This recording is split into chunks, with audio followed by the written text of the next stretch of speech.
Hello everyone and welcome back to another video. So this is another class guide and it is the Apothecary. I know a lot of people have been asking me to do the Apothecary, so here we go. We're going to jump in feet first and we're going to have at it. In this video I'm going to speak about just the basics of playing the Apothecary, what you should be doing, what you shouldn't be doing. I'm going to be looking at all the weapons the Apothecary can take, and I'm going to be showing you what loadout I take personally on my Apothecary, and then we'll jump into game and I'll show you some nice little tips and stuff like that, just in case no one knows how to play Apothecary. So let's jump in and let's get started. Okay, before I jump in and actually start talking about the class, I just want to make it clear that this guide is my personal preference. You know, everything I say, everything I choose, the way I play the class is the way I play it. I'm not saying play it this way. This is just the way I play it, because I know a lot of people want to know how I play it, so I'm making the video to show that off, because I know some people were complaining about, hey, you should be doing this, you should be doing that, but I don't do it their way because I like to do it my way. So again, this is just my way of doing the Apothecary. So let's jump in and let's get started. So let's first look at the primary weapon. So the primary weapon for the Apothecary, you can play it two ways. You can play it melee or you can play it ranged. As you can see here, we've got chainswords. We've got a nice little pick of chainswords. You've got the mastercrafted, you've got the chain blade of Fury, which is this red one here. You've got the venerable chainsword here. You've got the chainsword alt here, and you've just got the normal chainsword. Now, if you move on to the range aspect of it, you've got the bolt gun. You've got the bolt gun alt, you've got the venerable bolt gun, you've got the gilded bolter, you've got the mastercrafted bolt gun, you've got the true kill Phobos pattern bolt gun if you've bought it from the store. That was, I found a thing ages and ages ago, I don't know, only a small amount of people have that. And you have the stern guard bolter. Me personally, I play Apothecary as ranged because I actually feel that playing it as range, you're more effective actually in your job as an Apothecary. I know a lot of people who play it as an actual melee orientated class, but for me personally, I prefer playing it as a range, just because I feel more comfortable playing it with the bolt gun. And plus, you have your Narfesium here as well, which is basically a mini chainsword. So I don't really see the point of taking like two melee weapons when you can range, and then if you want to finish him off, run in and hit him a few times with your Narfesium just to get him down and actually kill him. Now, if we move on to the actual armor aspect of the Apothecary, it's basically the same as all the other armor you can get on each of the other classes. You've got the basic power armor, you've got the artificer armor, and you have the relic armor. This class you see now is actually the class I play. I'm going to speak about that at the end. I just want to show all the war gear off and stuff you can get first, case people will be asking, hey, can you get something different? So I just want to go through all the war gear and some of the attachments you can get in your guns, and show off the Narfesiums and that kind of stuff, and then I'll actually discuss the actual class I'm playing with and why I actually play it this way. So let's start off with War Gear 1. So in War Gear 1 you have Seal of Medicae, which gives you plus 16 health. Then you have the Seal of Forging, which gives you plus 15 armor. Then you have the Strong Seal of Medicae, which gives you plus 30 health, and the Strong Seal of Forging, which gives you 30 armor. It basically just doubles it, the actual stat itself. War Gear 2. Down here we have Seal of Durance, stamina regen 15% faster, Seal of Solidarity, bloody hell, I can't even say that bloody word, sorry, armor regen delay 50% faster, and Seal of Vigor, which is plus 1 stamina. Down here the trinkets are just like the same as the actual tactical and all the devastators and ground assaults. Again, you have these minor armor stabilizers, muscle recovery stims. It just gives extra little bit of stats just to pump you up a bit more. Now, one of the main things is, as playing Apothecary, is the Narfesium. There's a lot of different Narfesiums you can take. There's the Adrenaline Narfesium. There is the Narfesium Vial. Let's actually go back and just read out what they actually do. So the Adrenaline Vial Narfesium Serum that heals instantly and also increases melee capabilities for a short time. So what this one does, it gives you increased melee damage if you take it.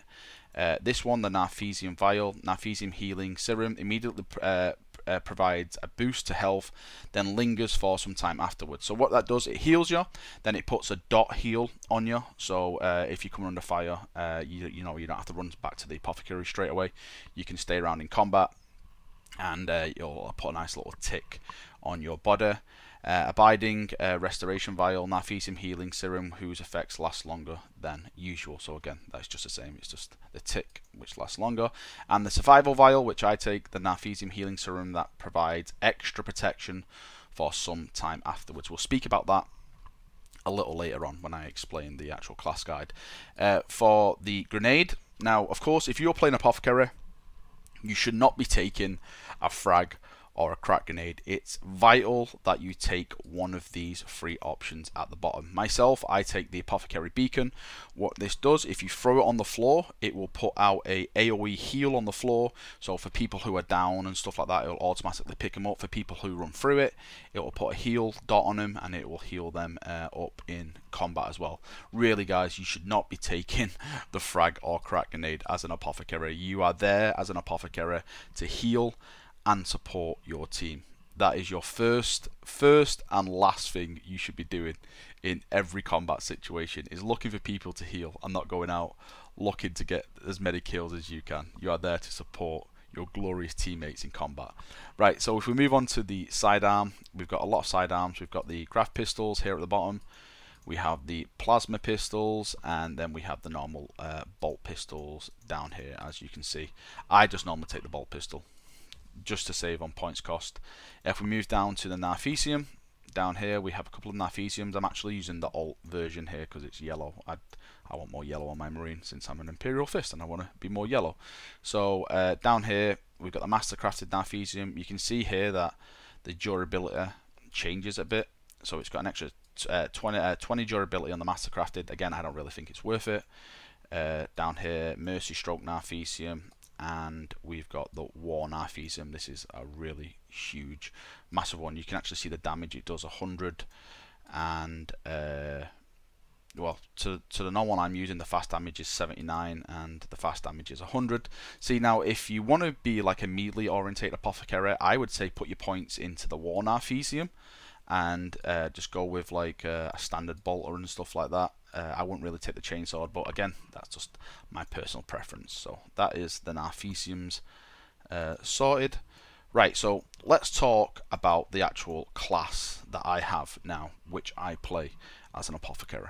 Okay, so this build I call the Apothecary Tank. Now, my friend Proteus came up with this. He's very a meta gamer, so he knows a lot of stuff. Now, I don't really play Apothecary that much, but for the people who have been playing Apothecary, who I know for in VM and who have been using this, say that they've got some fantastic results from this. And when we actually do some deployments and stuff and we're using certain tactics doing these builds, it can be very devastating to the actual enemy.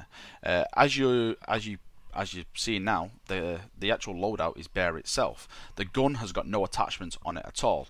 Now that might be a problem for people who are not very good aiming guns. I myself, I'm quite good with a bolt law. I'm not saying like the Emperor Reborn in game. I'm not saying like I'm a god among men or anything like that. But I'm decent with a bolter gun. So assuming that your aim is on point, you will not struggle with the lack of attachments on your bolt gun. But if you are, then I would say maybe drop some points somewhere, maybe drop down your relic armor to artificer armor to put some attachments on your gun. But for me at the moment, this works quite well.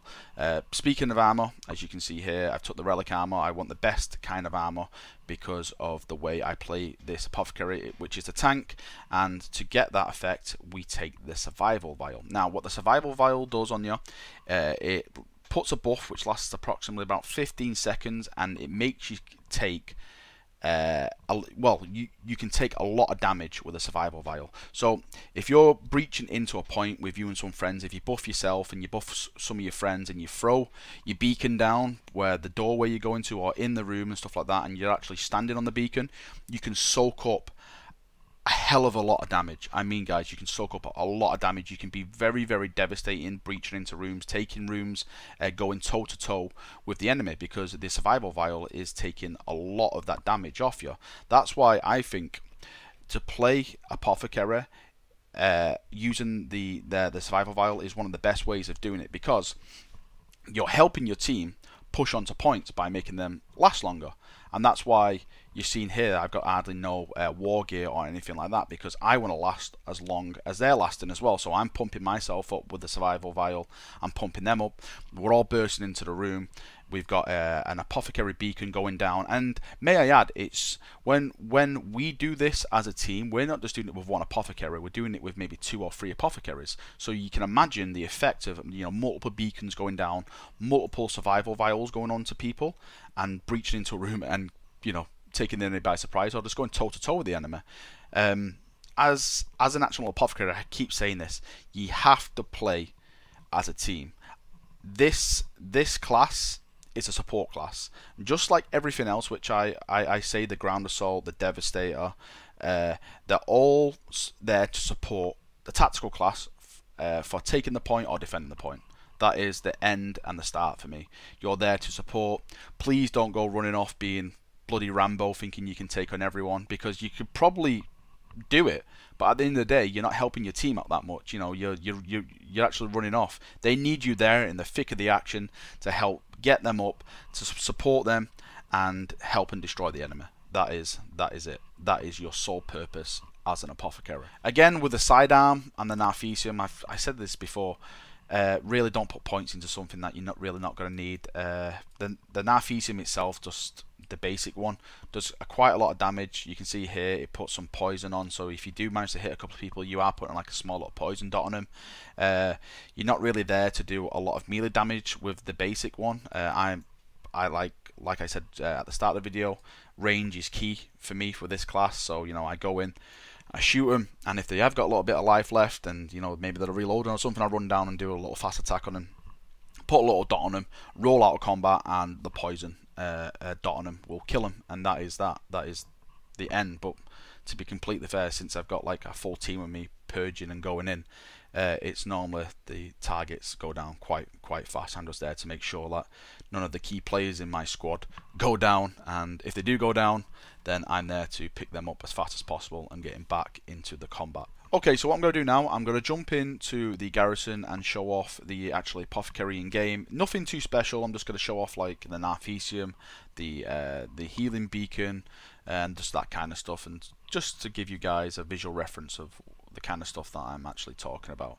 So let's jump in and let's get started. Okay, so here is the apothecary. We are in game now in the garrison. So first, let me just show off the Narfesium. So with the Narfesium, I can do a heavy attack by holding it down like that, or I can do fast attacks. So that is the Narfesium. Heavy attack, fast attack. There we go. And of course, I'm ranged, so I've got the bolt gun, so I can fire.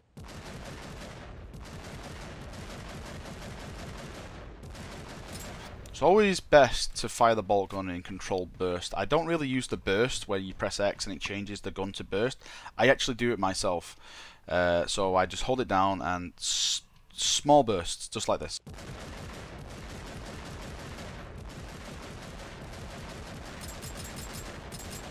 You can see that the shots normally go around the same spread of area and stuff like that if you're doing bursts. If you hold it down full automatic, this happens.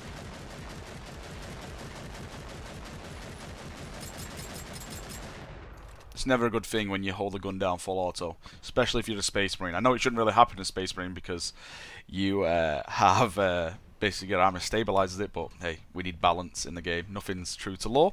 Right, so if I throw my grenade, this is the beacon. So if I just throw it down, actually I'll show it here because the beacon can actually stick to certain things. So it's always good to throw it like on a wall or something and just not on the floor. Try and put it in places where the enemy won't be able to shoot it. You can see the AOE effect it's giving out there. If I just stand in it here, well, there we go. At the bottom left now, you'll see the arrows going up, so it's giving me some health right there. That's how it works. You get an infinite number of these. It's just on a cooldown. So I think it's 1 minute for the cooldown for the actual beacon to regen. Right, if I vial myself now, so if I pressed F. It's F for me. It may not be F for you, and you can just see. I don't know if the video will pick it up, but it puts on a nice little effect around your body, where you've got the actual vial, the the vial's actually working now. And at the bottom right, you can actually see that you've only got a limited number of these. So you have 25. I just used one of myself, so now I've got 24. So you will need to go back to the an ammo crate to get more if you're actually running low. You will not get these back by ammoing yourself. It just doesn't work that. Or someone gives you ammo, you will not get them back that way. You actually have to go to an ammo crate to get it back. Okay, so what I'm going to do now, I'm going to try and show off the resin mechanic on someone in the PvP area of here. I don't know how well this is going to go, so hopefully I will get someone to volunteer for me. So let's move on and let's show that off. Right, so Celtus here has agreed to die, but this is going to be very tricky. Since we're in a PvP area, I can only res him if he crawls out with my Nifesium. I can res him with a heal grenade, so he's going to attempt to crawl out. Let's see if we can do this. So let's see if he's going to crawl out. No, he's not. Is he going to? Yep, here he goes. No. Is he going to make it? Is he going to make it? Come on, come on, come on. There he goes. He's crawled out. So I just went up to him, I pressed F, and you can see he's straight back up, and he's back in the combat. Okay, so the next one is obviously the heal grenade. So I'm going to kill both of these guys to show off the heal grenade. I can actually show this off in the combat area.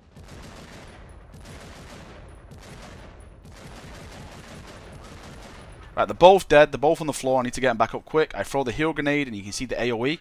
It gets them right back up straight away.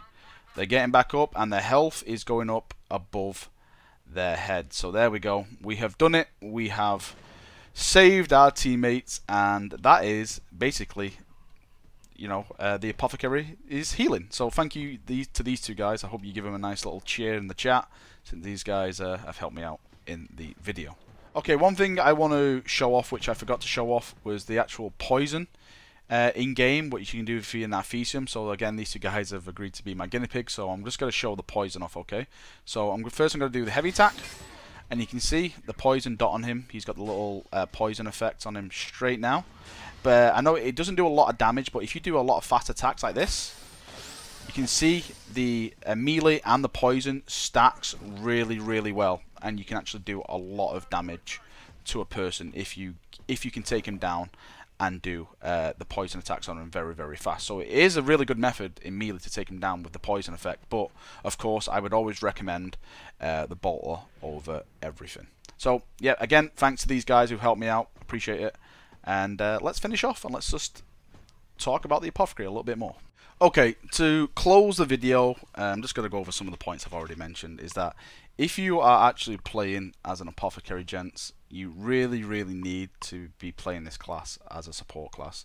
You're not there to be topping the leaderboards with kills, of course, kill the enemy as much as you want, but your sole purpose is to please support your team in pushing forward, into taking points, in defending points. Make sure they have the correct heals. Make sure that your beacon is constantly down in the correct areas. If the teams move to a new defense position, make sure you put the beacon just behind them, so they've got the constantly the actual heal on them and stuff all the time. You're there to support your team. You're there to make sure they stay alive and they're in the combat. That is it. I know I keep saying it, but I just don't see a lot of Apothecaries doing that. I see a lot of Apothecaries just being Apothecary so they can heal themselves and keep in the fight themselves, whereas really they should be keeping their friends in the fight, since they're there to do more damage than you chaps. Okay, chaps, that is me done for this class guide. I hope you've enjoyed it. I hope I've given you some information. I hope I've improved your game somewhat, hopefully. And yeah, let me know what you think. Let me know some feedback in the comments. I'd love to hear it. Love to discuss it. If you've got any better ideas, please share them away. Thank you, and I'll see you all soon. Bye bye.